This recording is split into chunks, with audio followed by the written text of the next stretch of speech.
Nesse vídeo vamos discutir as questões de biologia da prova do Enem do ano de 2008. Bom, o tema da questão número 6 é água, né? Região amazônica.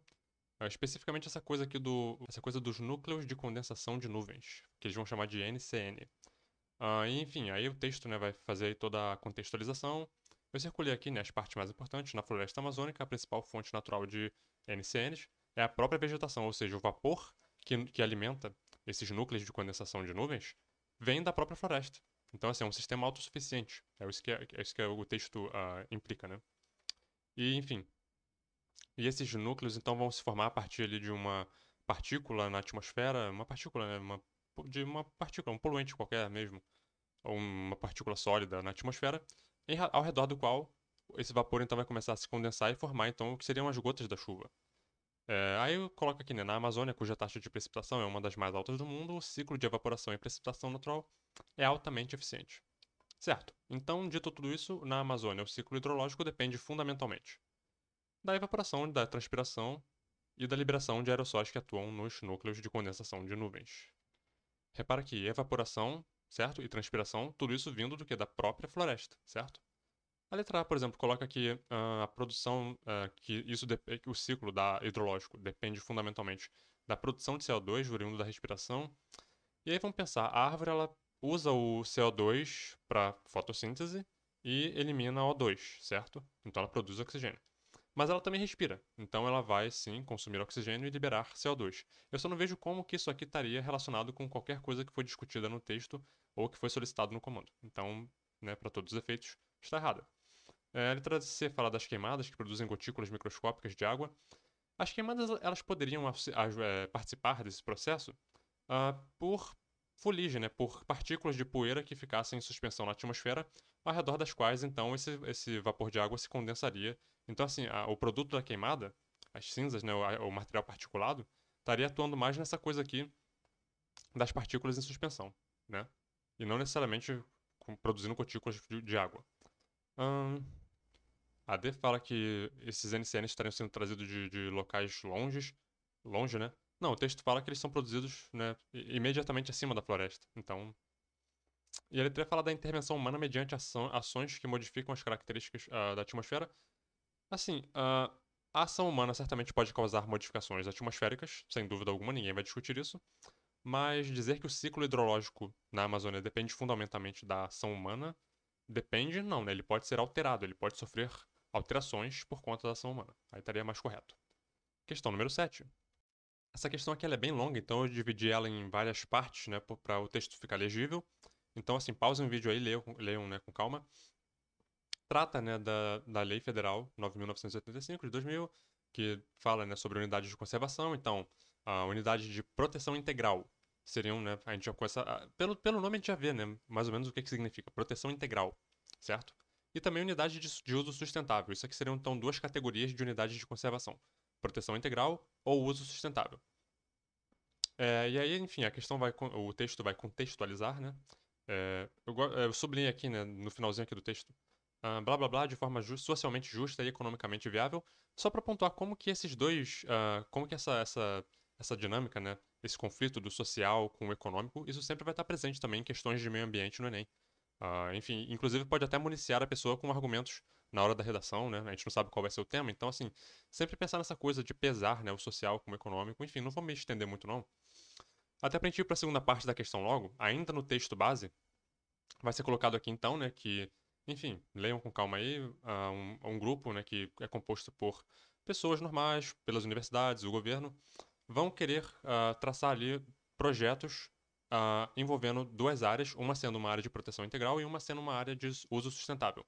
E esses três projetos consistem, então, um projeto número um, né, apenas observação de características ali, especificamente da fauna, né, o projeto 2 já envolve a construção de uma escola e etc. E o projeto 3 envolve o quê? Extração de recursos, né? Comunidades extrativistas. Então, considerando uma unidade de proteção integral e uma unidade de uso sustentável, o comando vai perguntar o seguinte: nessa situação hipotética, atendendo-se à lei mencionada, é possível desenvolver tanto em uma unidade, né, na de proteção integral, quanto na de uso sustentável, quais projetos? Apenas o projeto 1, né, que envolve a mera observação das características do ambiente. Você não vai alterar nada, não vai tirar nada, não vai botar nada. E, enfim, não vai causar nenhum impacto importante, certo? Apenas a entrada do ser humano lá e a observação do processo que se deseja investigar. Basicamente era isso. Questão número 8 já traz um gráfico.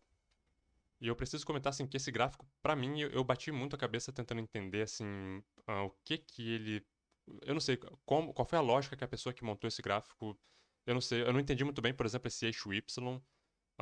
Pelo que, no final das contas, eu concluí o seguinte: a Amazônia, 14% dela, segundo esses dados aqui, né, estariam separados para unidades de conservação, dentre os quais entre 7%, né, seria de uso sustentável e o restante de uso integral. Isso foi o que eu consegui, assim, sei lá, entender desse gráfico.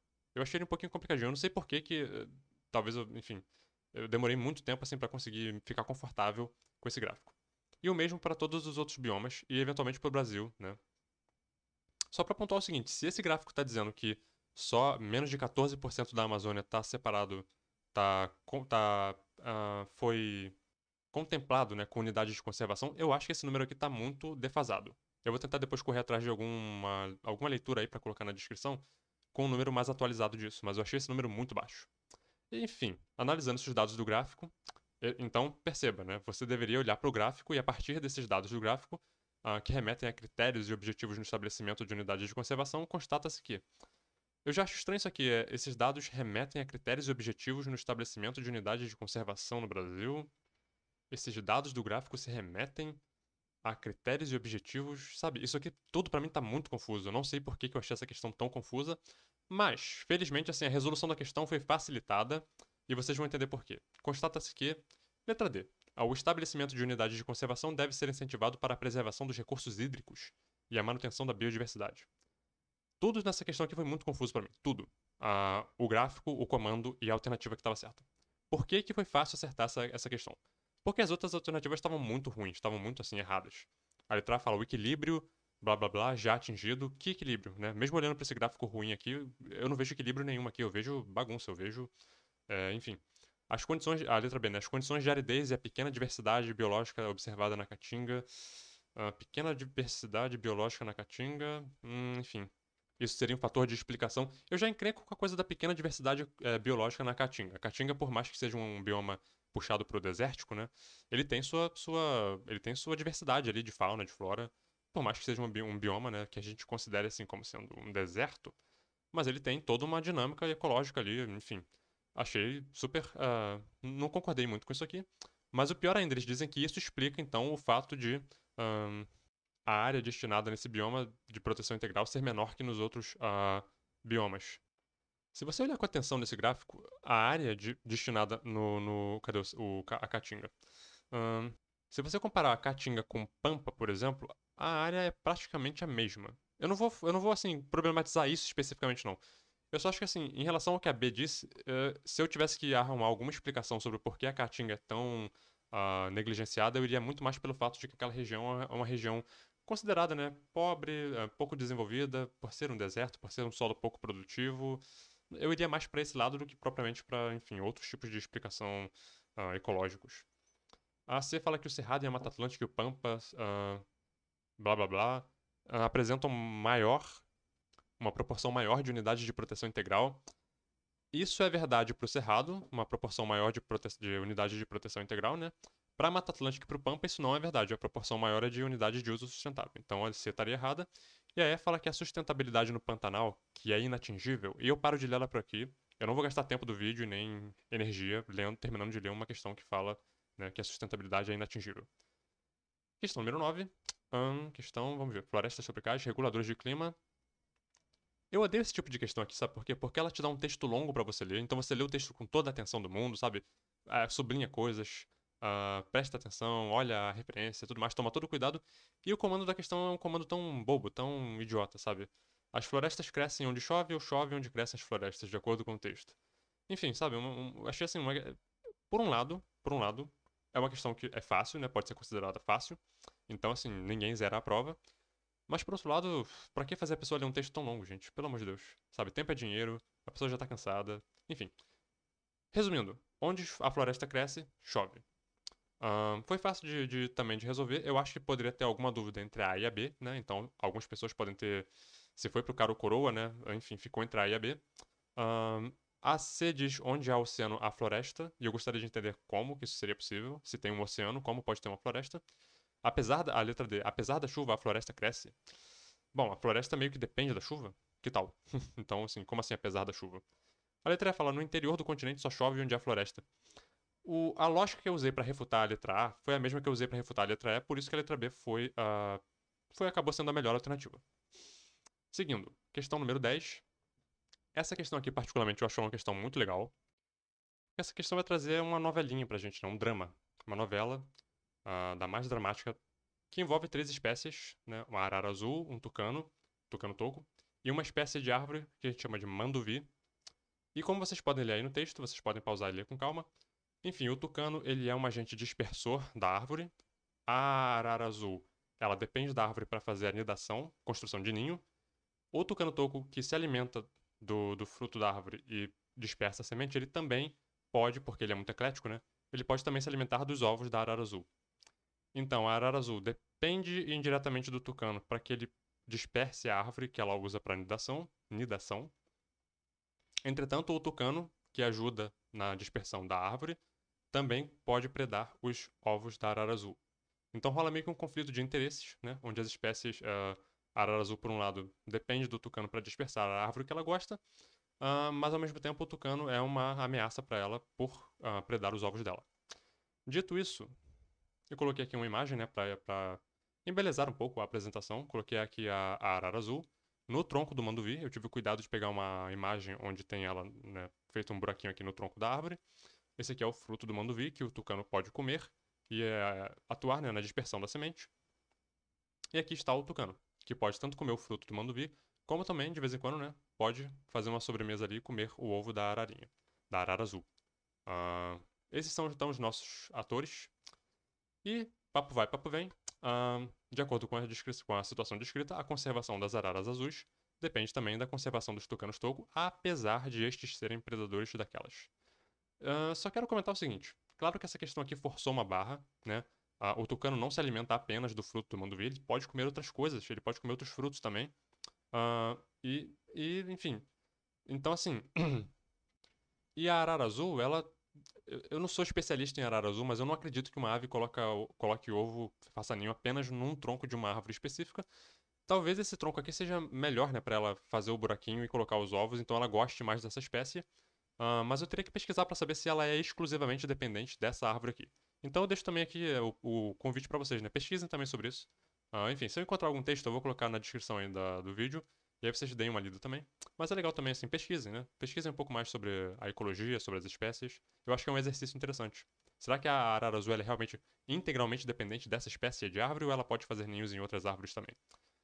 Enfim, só isso que eu queria assim, discutir um pouquinho, né? Às vezes força-se um pouquinho a barra, mas o conflito certamente existe, né? Então, assim, a novela, o drama, certamente é real. Questão número 20.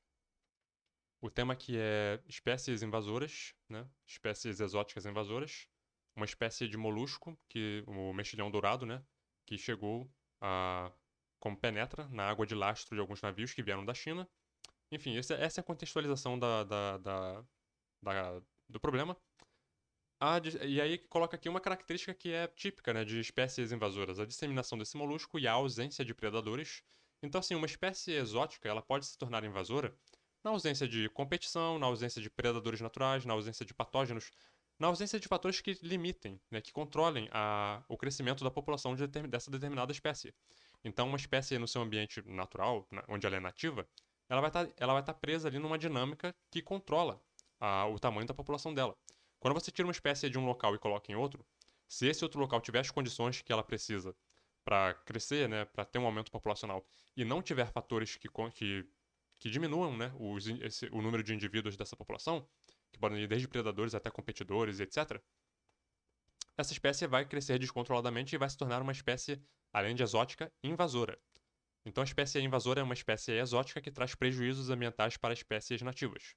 Ela traz desequilíbrio ambiental. E uma forma que eles encontraram de lidar com isso foi colocando gás cloro na água, certo? Bom, de acordo com as informações acima, o despejo de água de lastro motivou a utilização de um agente químico, o gás cloro, certo? Na água como uma das estratégias para diminuir a reprodução do mexilhão dourado. A letra A fala que o despejo da água de lastro é ambientalmente benéfico por contribuir para a seleção natural das espécies e, consequentemente, para a evolução delas. Para começo de conversa, a gente tem que tomar muito cuidado com essa coisa do é ambientalmente benéfico. O que é ser benéfico ou maléfico, sabe? Isso é uma característica que a gente imprime, que a gente coloca em algum processo, de acordo com o que a gente concebe que seria o melhor para aquele ambiente, certo? De uma outra, né, por um outro lado, por mais que você queira fazer um caso de que isso aqui seja verdade, digamos, ele não está dialogando com o comando e nem está dialogando com o texto, né? Ele fugiu do tema completamente, então a gente não pode marcar essa alternativa. A letra B diz: trouxe da China um molusco, a água de lastro, né? Trouxe um molusco que passou a compor a flora aquática. Um molusco passou a compor a flora aquática. Não precisa nem falar nada, né? Essa água de lastro causou na usina de Itaipu por meio de micro-organismo invasor, uma redução no número, enfim, sabe? Flora, micro-organismo. Enfim, letra D. Introduziu uma espécie exógena na bacia do Paranaguai, que se disseminou até ser controlada por seus predadores naturais. Começou bem, né? Mas aí, pô, esse fator aqui dos predadores naturais não tem, né? Tanto que ela se tornou uma espécie invasora que começou a causar problemas, certo? Na ausência de predadores, está escrito literalmente no texto. Então, assim, prestem atenção no texto, circulem palavras-chave, termos-chave, para não cair, né, numa pegadinha. Questão 29. Essa questão aqui, ela é uma questão simples, mas ela envolve um conceito que a pessoa tem que ter. Se a pessoa não tivesse conceito, a pessoa provavelmente ficaria. Vamos discorrer sobre ela. Então ela começa falando sobre biodigestão anaeróbica, né? Enfim, ausência de ar. O contexto aqui é produção de energia, certo? Então a gente vai ter aqui matéria orgânica, dejetos animais, substrato, né? Vai ser direcionado para um biodigestor, isso aqui é importante, tá? Biodigestor anaeróbico. Vai ter aqui alguns resíduos sendo formados, né? Lixo orgânico, matéria orgânica. Tudo isso vindo eventualmente para um biodigestor, sendo eventualmente, né, se transformando em fertilizante, combustível de veículos, aquecedores, energia elétrica, né, alimentando algum tipo de gerador, usina geradora de energia. E o comando é o seguinte: o material produzido pelo processo esquematizado, na imagem, né, na figura, é utilizado para a geração de energia. Esse material é enfim, aí a pessoa tem que saber qual é o material que está sendo, né, que é o ator principal aqui do esquema. E é o metano, né, CH4, que é um gás biocombustível utilizado em diferentes máquinas. Eu acho que algumas pessoas podem ter ficado em dúvida entre a B e a A, né, entre o biodiesel e o metano. Algumas pessoas podem ter marcado a letra A, e para isso você teria que saber, né, que a letra A, quando ela fala de biodiesel obtido a partir de decomposição de matéria orgânica, isso está errado, né? Não é assim que se produz biodiesel. Então, assim, fica aí o convite, leiam mais sobre como se produz o biodiesel. E a letra B estaria correta, certo? Biocombustível. Repara só, a letra E fala metanol, que além de suas aplicações mostradas no esquema, é matéria-prima da indústria de bebidas. Metanol com M. Na verdade, na indústria de bebidas utiliza-se o etanol, né? Que está aqui na letra C. E a letra C falando que o etanol é utilizado como fertilizante, enfim. As alternativas que estavam erradas estavam bem zoadas, com exceção da letra A, que eu acho que pode ter confundido um ou outro que de repente não tivesse com as formas, né, de produção de energia bem estudadas. Então, assim, estudem formas de produção de energia.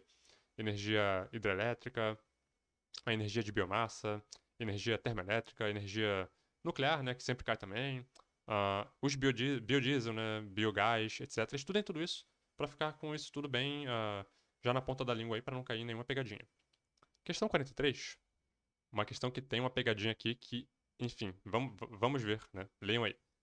O texto fala sobre, né, enfim, tipos de corte de carne, modo de preparo, relação de doenças cardiovasculares, né, teores de colesterol e gordura, e traz uma tabela aqui, né? Diferentes tipos de corte de carne, conteúdo nesse corte de carne de colesterol na forma da carne crua ou cozida. Então, assim, a gente infere que, né, o processo de cozimento da carne pode alterar a quantidade, né, a concentração de colesterol nessa quantidade de carne. E a gente observa nessa tabela, né, a diferença entre uma forma e outra. E aí ela vai colocar aqui três afirmativas e vai perguntar o seguinte: qual delas está correta? Vamos logo para a resolução, né, para a gente não ficar divagando muito. Apenas a 3 e a 4 estão corretas. A 3 vai falar da retirada da pele do frango, né? E realmente, olha só a quantidade de colesterol que tem na pele do frango, tanto cru quanto cozido. Cozido ainda mais, né?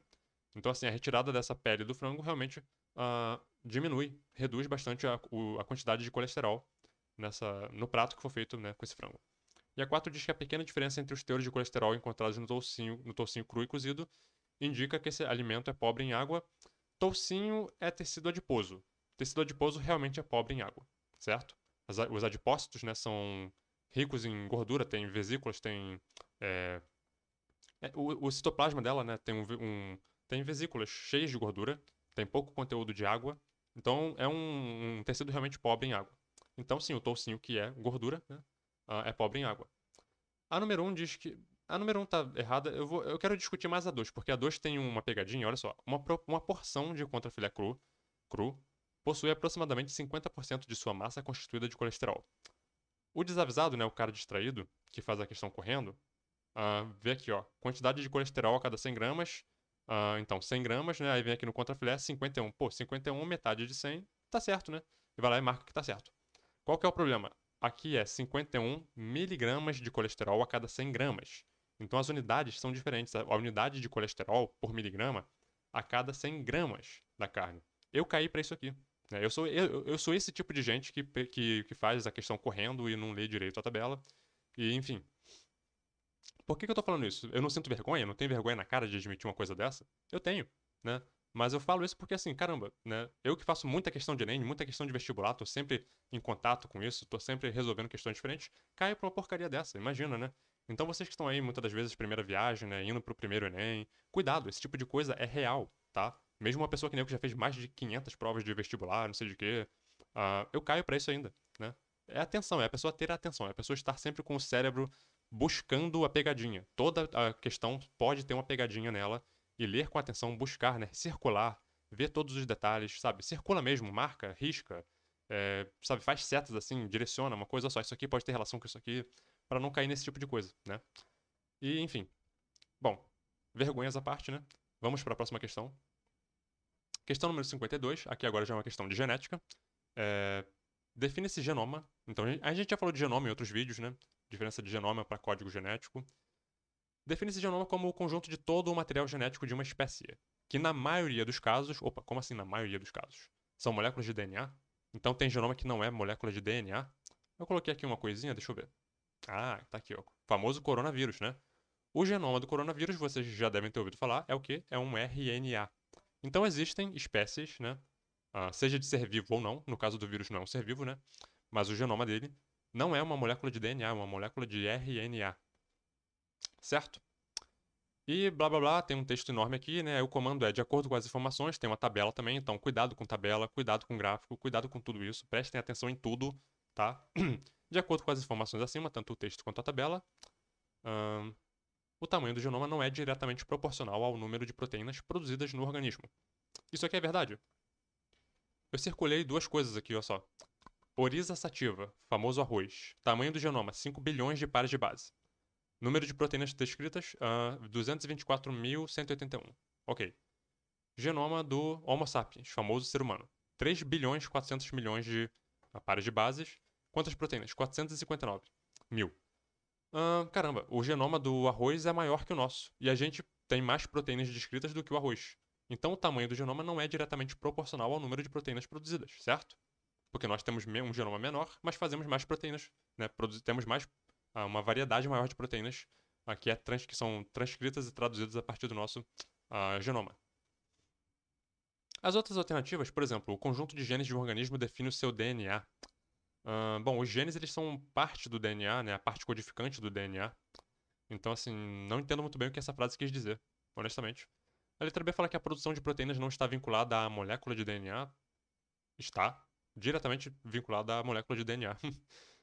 Letra D. Quanto mais complexo o organismo, maior o tamanho do seu genoma. E aqui agora a gente tem que tomar cuidado, né? Mas quem é mais. Diz vocês aí, quem é mais complexo? O Homo sapiens ou o Mus musculus, que é o camundongo? Quem vocês acham que é mais complexo? De qualquer forma, né, o genoma deles é maior que o nosso. Do rato, né, do camundongo, o genoma deles é maior que o nosso. Se o tamanho de genoma fosse complexidade, a gente tem que assumir que o camundongo é mais complexo que a gente. Quem é mais complexo, o Homo sapiens ou o arroz? Eles têm um genoma muito maior que o nosso. E aí? Enfim, Não vou falar nada não, vocês dizem aí. E a letra E fala: genomas com mais de 1 bilhão de pares de bases são encontrados apenas nos seres vertebrados. Genomas com mais de 1 bilhão de pares de bases. Aqui nessa tabela a gente tem só dois. A gente tem um invertebrado. Eu ia falar que tem dois invertebrados brincando, mas a gente tem um invertebrado aqui que é a mosca da fruta, né? Drosophila melanogaster, que é um invertebrado, é um inseto, uma artrópode, né? Que tem um genoma de 180 milhões de pares de bases. E o outro invertebrado, entre aspas, que tem aqui é o arroz, que não se classifica como vertebrado ou invertebrado porque é um vegetal, né? É uma planta, não é um animal, então. Então a letra E tá errada por causa disso, por causa do arroz. Aí eu coloquei aqui, né, continuando a série Curiosidades sobre Genoma Viral, eu coloquei aqui só para ilustrar eu vou colocar porque eu vou colocar um link na descrição com texto sobre isso aqui. Diversidade de genomas, né? Então você tem, por exemplo, o genoma de DNA fita simples, sentido positivo. Você pode ter o DNA fita dupla, né, como é o nosso, por exemplo. Você pode ter um DNA de fita dupla fragmentado. Você pode ter RNAs, né, de sentido positivo, fita simples, sentido positivo. RNA de fita simples, sentido negativo. Você pode ter RNA de fita dupla. Tudo isso aqui são genomas virais que existem, né? E o famoso o RNA de fita simples sentido positivo é o famoso RNA mensageiro. Então, assim, todos esses genomas aqui, eles passam por algum processamento e no final das contas eles têm que gerar um RNA mensageiro. Um RNA, né, é um RNA simples sentido positivo. Então, o DNA de fita dupla, ele vai ser transcrito e dele vai ser extraído o quê? Um RNA simples sentido positivo, que é o RNA mensageiro. Alguns vírus que têm genoma de RNA, se o RNA do vírus for sentido positivo, acabou. Esse aí já é o RNA mensageiro dele mesmo. Mas se o RNA dele for sentido negativo, ele vai ter que processar esse RNA de alguma forma para extrair dele, né, um RNA de sentido positivo. Então, alguns vírus vão fazer transcriptase reversa, por exemplo, né?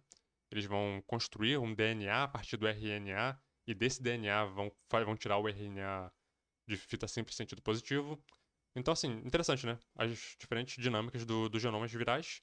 Pesquisem aí, transcriptase reversa, é interessante. O vírus da HIV faz ele, alguns outros retrovírus também. Corrigindo, todos os retrovírus fazem ele, né? Transcriptase reversa, retrovírus.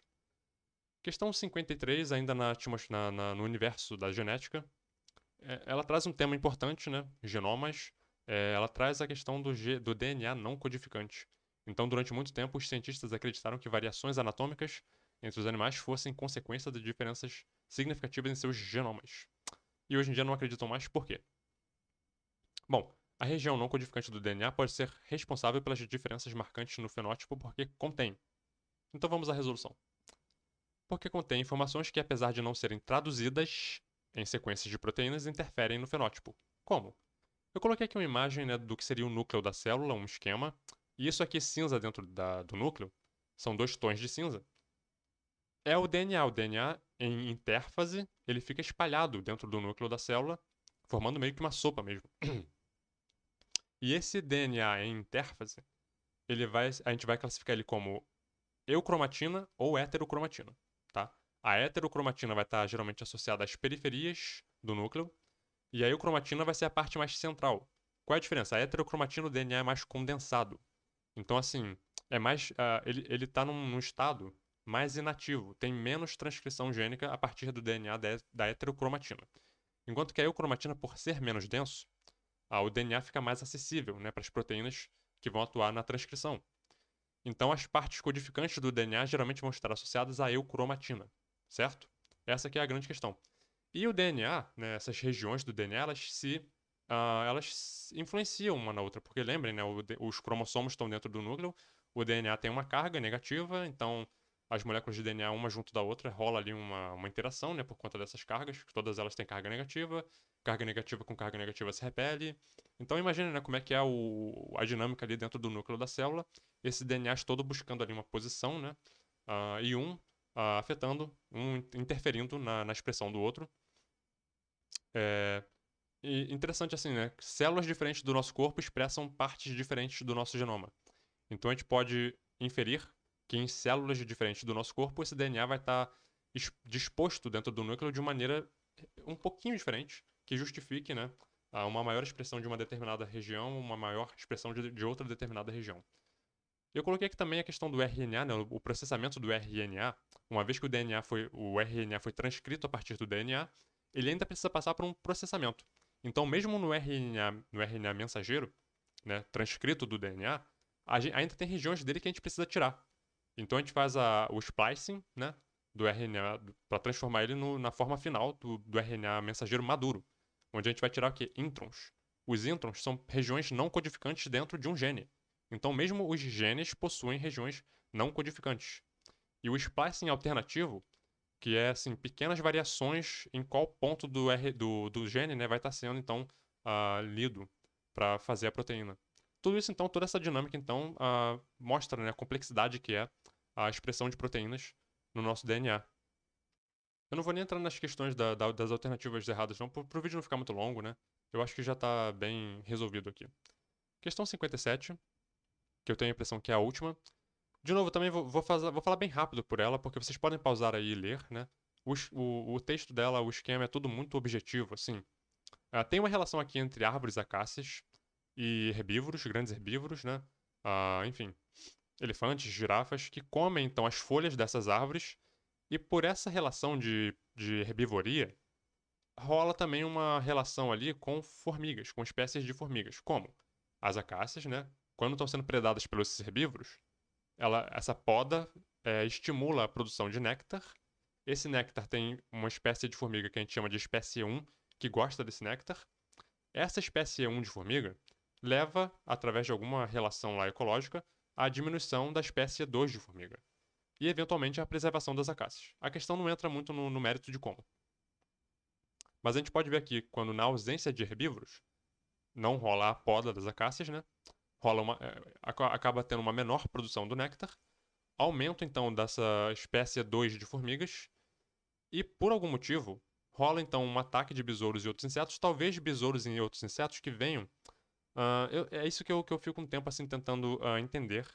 Se essas formigas da espécie 1 elas atuariam na proteção diretamente, afastando esses besouros e outros insetos, ou se esses outros insetos viriam para forragear, para se alimentar dessa formiga da espécie 2. Ahn, O ponto é, na presença da formiga da espécie 1, a população da formiga da espécie 2 diminui e por algum motivo não rola esse ataque de besouros e outros insetos. E na ausência da espécie 1, rola o predomínio da espécie 2 de formigas, e nesse cenário rola ataque de besouros e outros insetos, levando ao enfraquecimento das acácias. De acordo com essas informações, a gente infere que as formigas da espécie 1 e as acácias mantêm uma relação benéfica para ambas. Sim, porque na presença de formigas da espécie 1, as árvores são preservadas. E a gente poderia dizer que a presença de herbívoros, né, os herbívoros e as acácias mantêm uma relação benéfica para ambos? Podemos dizer também, né? Porque os herbívoros, indiretamente, levam ali a um aumento da formiga da espécie 1, que eventualmente leva à preservação das acácias. Então, os herbívoros e as acácias também têm uma interação benéfica para ambos. O que os herbívoros ganham com isso? Eles se alimentam, né? Enfim. Letra A. A presença de populações de grandes mamíferos provoca o declínio das acácias? Não, né? Quando eles estão presentes, rola a preservação das acácias. Letra B. Os hábitos de alimentação constituem um padrão de comportamento que os herbívoros aprendem pelo uso, mas esquecem pelo desuso. Eu nem sei o que pensar sobre isso aqui, mas está completamente errado.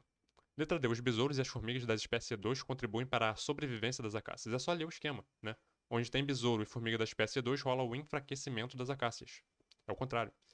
E a letra E fala: a relação entre os animais herbívoros, as formigas e as acácias é a mesma que ocorre entre qualquer predador e sua presa.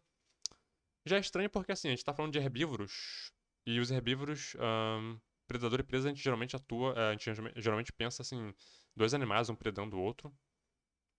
É, então, assim, a gente pode dizer que um herbívoro preda uma espécie de planta? Pode. A gente pode, enfim, não sei, né? Fica meio estranho.